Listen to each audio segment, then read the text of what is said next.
جوانی میں دین کو چننے کی فضیلت اس لیے زیادہ ہے کیونکہ یہی زندگی ہے، یہی زندگی کا گولڈن ٹائم ہوتا ہے۔ ہر طرح کا گناہ کرنے کی طاقت ہوتی ہے، کوئی پوچھنے والا نہیں ہوتا، مگر پھر بھی اگر انسان کہتا ہے کہ نہیں، میں اللہ کی نافرمانی کرنے سے ڈرتا ہوں کیونکہ مجھے ایک دن مر کے اپنے رب کے آگے کھڑے ہونا ہے اور ہر لمحے کا جواب دینا ہے، میں فانی دنیا کے چند روز فن کی خاطر اپنی جنت نہیں کھو سکتا، میں تنہا ہوں، مجھے کوئی نہیں دیکھ رہا لیکن اللہ تو دیکھ رہا ہے نا۔ ایسے ہی انسان کے لیے دنیا میں سکون کا سایہ اور قیامت کے دن عرش کا سایہ ہوگا۔ اپنے اللہ کے ہو جاؤ، دنیا تمہارے بارے میں کیا بولتی ہے، دنیا تمہیں کس نظر سے دیکھتی ہے، اس کی پرواہ کرنا چھوڑ دو، ان کی باتوں پر صبر کرو اور بس اپنے رب کو راضی کرو۔ دنیا بولتی رہے گی اور بولتے بولتے یہ دنیا ہی فنا ہو جائے گی اور پھر اللہ ہی ہے جس کو ہم جواب دہ ہوں گے۔ اس لیے اس وقتی زندگی کے چکر میں ٹکے ٹکے کے لوگوں کی باتیں دل پر لے کر خود کو خوار مت کرو، بس اللہ سے یاری لگاؤ، پھر دیکھنا اللہ تمہاری کس طرح لاج رکھتا ہے۔ جب دلوں سے انسان نکلتے ہیں تو پتہ چلتا ہے کہ ان کی تو ضرورت ہی نہیں تھی، ضرورت تو اللہ جل جلالہ کی تھی جو ہمیشہ سے تھا اور ہمیشہ رہے گا۔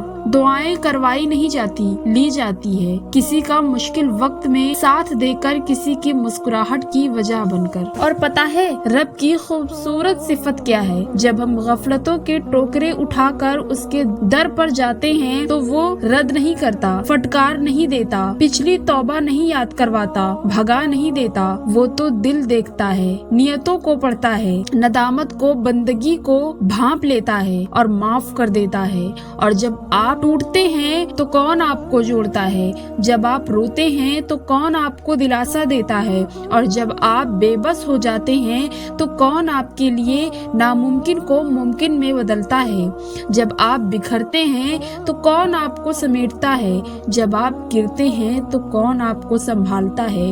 وہ کوئی نہیں، صرف اللہ ہے، بس وہی ایک اللہ ہے۔ جب درود پاک آپ صلی اللہ علیہ وسلم کی محبت میں پڑھا جاتا ہے تو اللہ پاک تمام کام سنوار دیتے ہیں، ناممکن کو ممکن کر دیا جاتا ہے۔ تو بس درود کو اپنا وظیفہ بنا لے۔ نماز ادا نہ کرنے والا جنت کی ہر نعمت سے محروم رہتا ہے، کیونکہ نماز تو جنت میں داخلے کا پہلا قدم ہے۔ حضرت علی رضی اللہ تعالی عنہ نے فرمایا، اپنے جسم کو ضرورت سے زیادہ نہ سنوارو، اسے تو مٹی میں مل جانا ہے، سنوارنا ہے تو اپنے روح کو سنوارو، کیونکہ اسے اللہ تعالیٰ کے پاس جانا ہے۔ مسلمانوں کے زوال کی وجہ عبادت میں کمی نہیں بلکہ دنیاوی معاملات میں بے ایمانی اور اسلام کو صرف عبادات تک محدود کرنا ہے۔ مکافات عمل دستک نہیں دیتی اور نہ ہی اسے کسی در کے کھلنے کا انتظار رہتا ہے، یہ تو جہاں جاتی ہے اپنے لیے دروازے کھول لیتی ہے۔ جو آج تم کرو گے کل وہی تمہارے ساتھ ہوگا، اس لیے کسی کی زندگی جہنم بنا کر سجدوں میں جنت مانگنا چھوڑ دو۔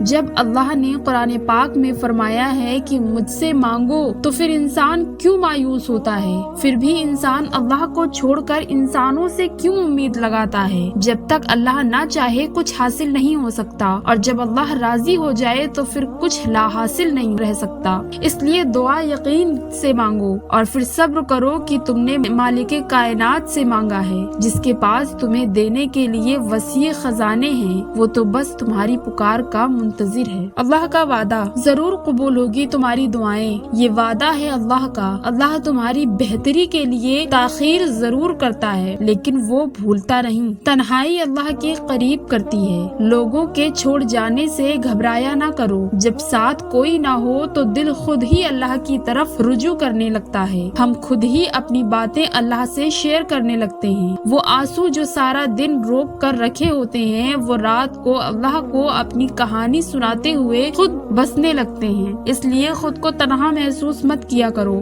اللہ ہے نا وہی تمہاری تنہائی کا سکون ہے۔ جب دل گھبرانے لگے اور آنکھوں سے آنسو آنے لگے، صرف ایک کام کرنا، اپنے ہاتھ اللہ تعالیٰ کے سامنے دعا کے لیے اٹھانا، چاہے کچھ نہ کہنا، لیکن اللہ تعالیٰ سب سمجھ جائے گا، آپ کے درد کو، آپ کی تکلیف کو، آپ کی ضرورت کو۔ بے شک اللہ ہر چیز پر قادر ہے۔ کبھی تم دوسروں کے لیے دل سے دعا مانگ کر تو دیکھو، تمہیں اپنے لیے دعا مانگنے کی ضرورت ہی نہیں پڑے گی۔ کائنات میں کوئی کسی کا اتنی شدت سے انتظار نہیں کرتا جتنا اللہ اپنے بندوں کی توبہ کا انتظار کرتا ہے۔